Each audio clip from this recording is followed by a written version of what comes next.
2020년 11월 25일 추수감사절을 하루 앞두고 미국 일리노이주의 작은 마을 마운트 모리스에서 화재 신고가 접수되었습니다.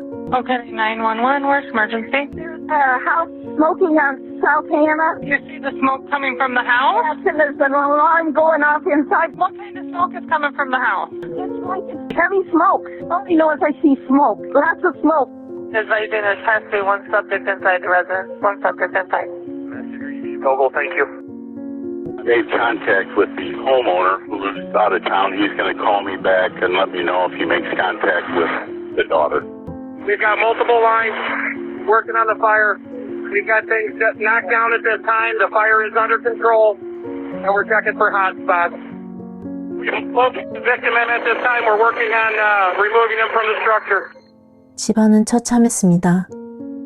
소방대원들이 잔해를 치우며 집 안으로 들어서자 차묵히 불탄 주방에 한 여성이 누워 있었습니다. 긴 심폐소생술에도 불구하고 여성은 깨어나지 못했습니다. 그녀는 27살 멜리사 라뮤시였습니다. 그리고 그녀는 출산 예정일을 이틀 남긴 만삭의 임산부였습니다. 멜리사는 뱃속의 아이에게 베럿이라는 이름을 지어주었습니다. 하지만 베럿은 세상에 빛 한 줄기도 보지 못하고 엄마와 함께 머나먼 여행을 떠났습니다. 주방에서 사고로 시작된 불같았던 현장은 무엇인가 이상했습니다. 멜리사가 쓰러져 있던 곳은 밖으로 나갈 수 있는 3개의 문으로부터 모두 6m 남짓한 지점이었습니다.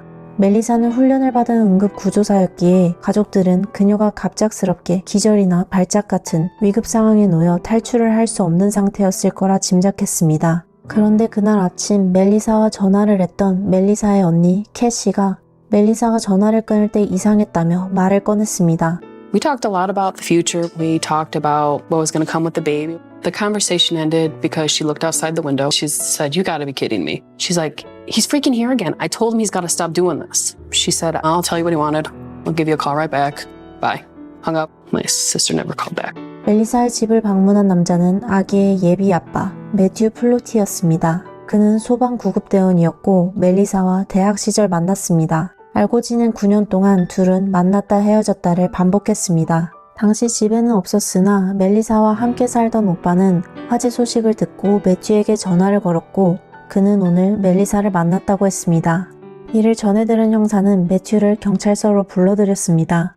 You spoke to was his brother on the phone? He called me.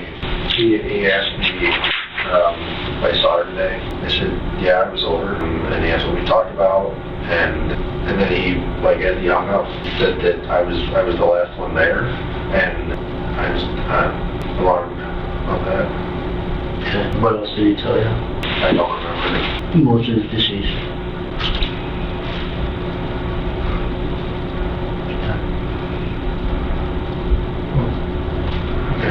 자신의 아이의 엄마가 죽었다는 소식에도 매튜는 별로 놀라지 않은 듯 했습니다. Were you guys ever in a dating relationship? In college, we were seeing each other. Obviously, you were together at some point. She's pregnant. Have you been in any doctor's appointments or anything else with her? No, I have not. I guess what was the situation? You're notified in May or April or May that she's pregnant. We didn't have a good relationship. There was a lack of communication. And there's a deadline for that, so we were trying to The deadline for what? for a pregnancy. There's a deadline. Were you guys considering abortion? I asked her about it, and she said no, it's not my choice. Did she call you over today? No, she didn't. You did. Did you call her, tell her to come by, or just decided to?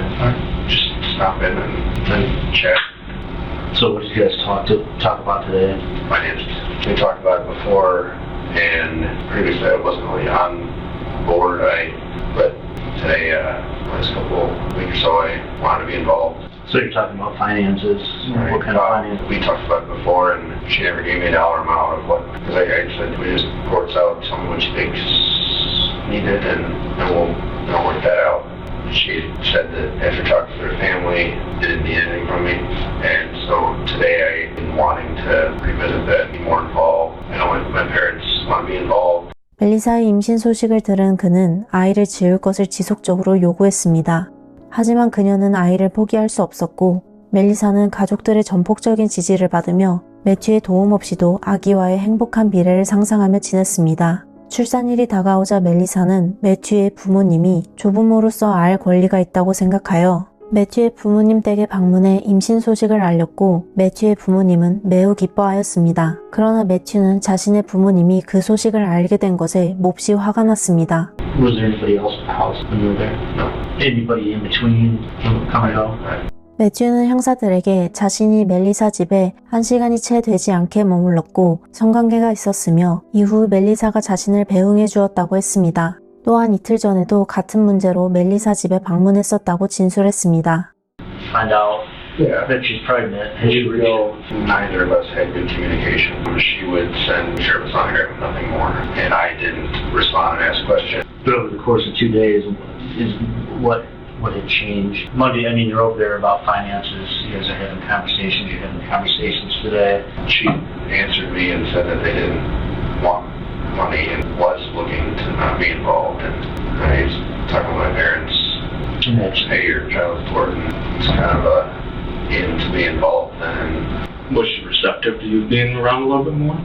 she said that she would want, time and that we could work out and schedule visits. And then, it was 2-3 weeks ago, she had said she wasn't sure about, because my parents really wanted to be involved. I told her, like grandparents' rights are a thing. She wasn't mad at you for just popping by randomly, or?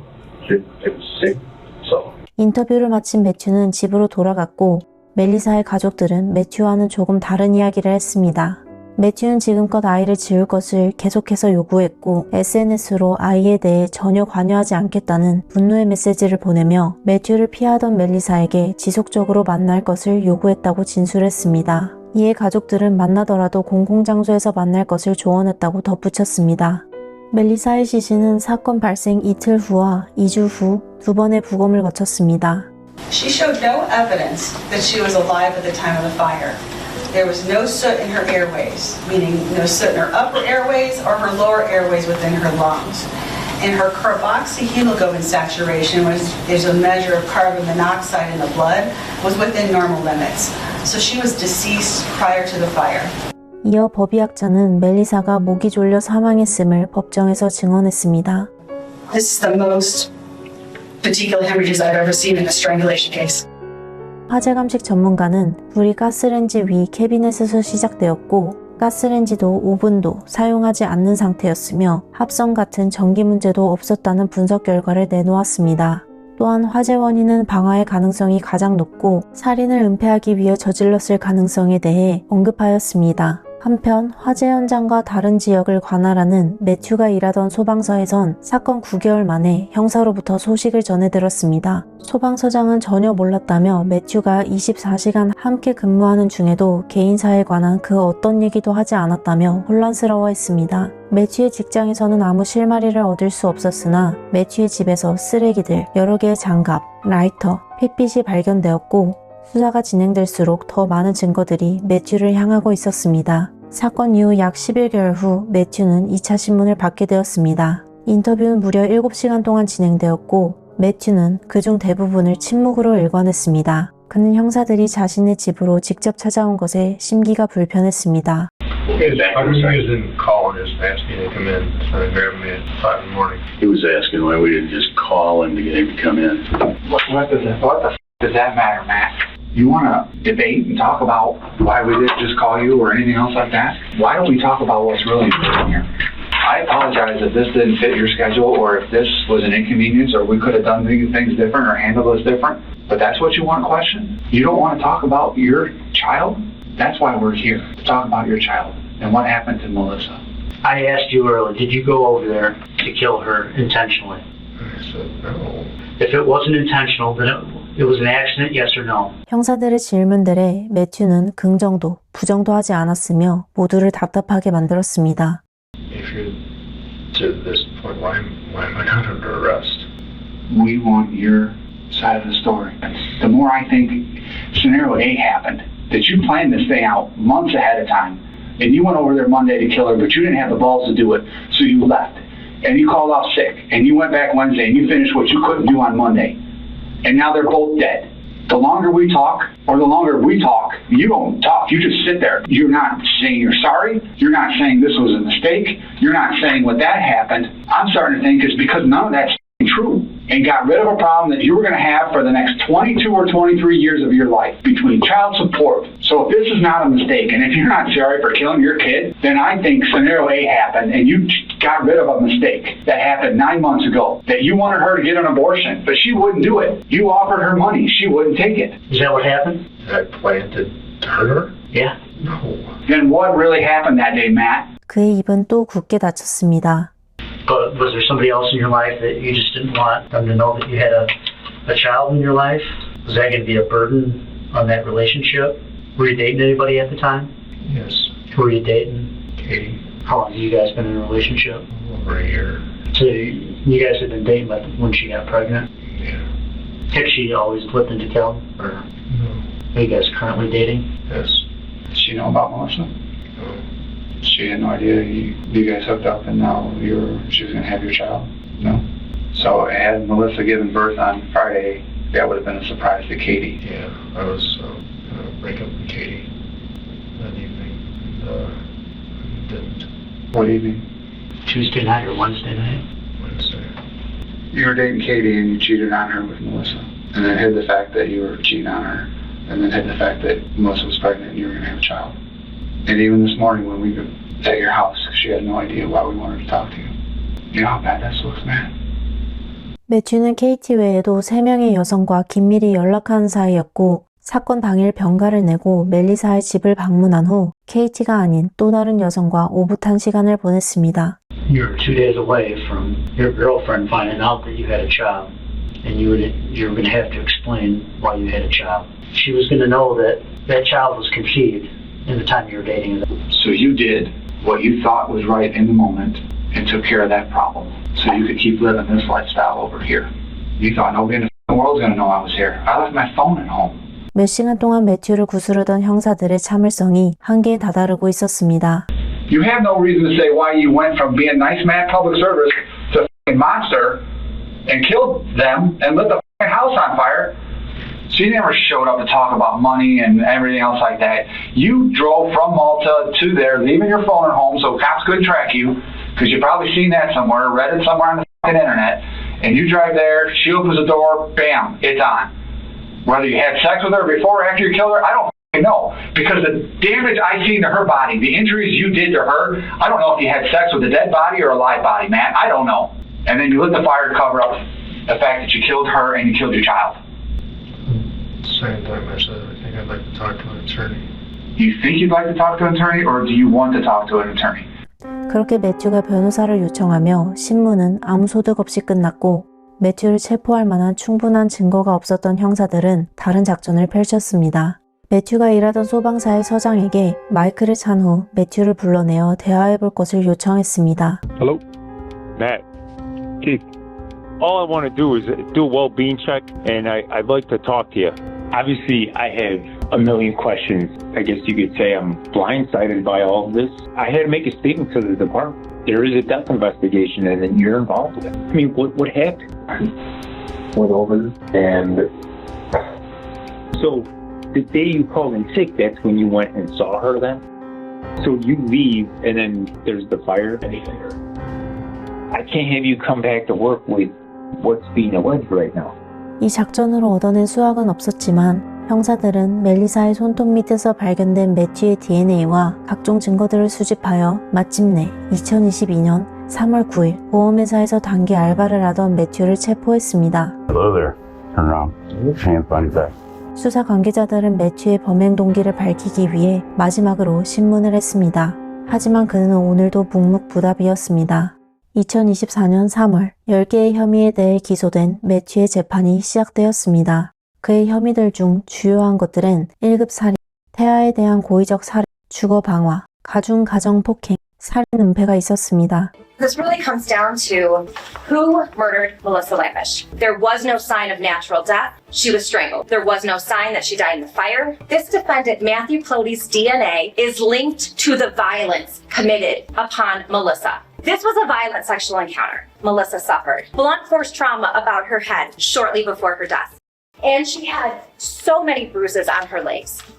This is while she was alive.